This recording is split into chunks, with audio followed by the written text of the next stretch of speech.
regarding the Cook Memorial Library Board. Aaron's here. He wanted me just to ask you about the surge and the fact that you didn't vote for the surge, and what were your thoughts on it now, the fact that the feeling is that the surge possibly is making some impact. Yeah, I voted against the surge because I have a unique, I had a unique view at the time. After I won the last election, I went back on active duty.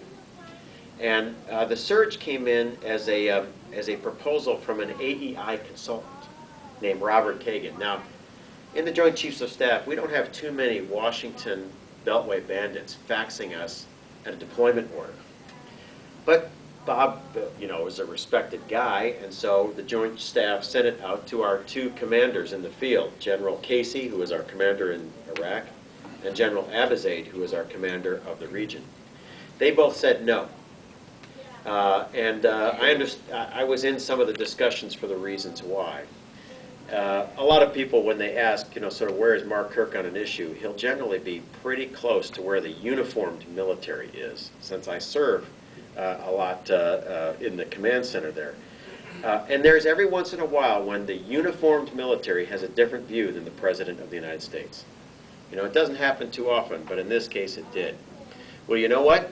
The chairman of the Joint Chiefs of Staff was not elected president. And over his objection, the president authorized the surge. And the surge has been primarily a success. And so it's a rare case where all of the military expertise in the Joint Staff may not have been entirely correct. We first saw a reduction in violence based on the Sunnis switching side in the conflict. And I kind of understand why the Sunnis figured it out. When you look at Iraq, Sunni, Kurd, Shia, but overwhelmingly, 60% of Iraq is Shiite. They watch CNN just like we do.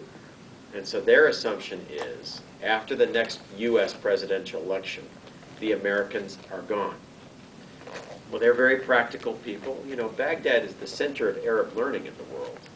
They can figure this out just like anyone else. And so the question is, when the Americans are gone, who wins and who loses? Well, anybody looking at that situation would say, we're now in a country with a Shiite majority. And so if you're a Sunni, you might lose if the Americans are gone. So while the Americans are still here, cut your best deal. And overwhelmingly, they switch sides in the conflict. That was devastating for Al-Qaeda in Iraq. Al-Qaeda in Iraq is kind of the fourth party in Iraq. Originally,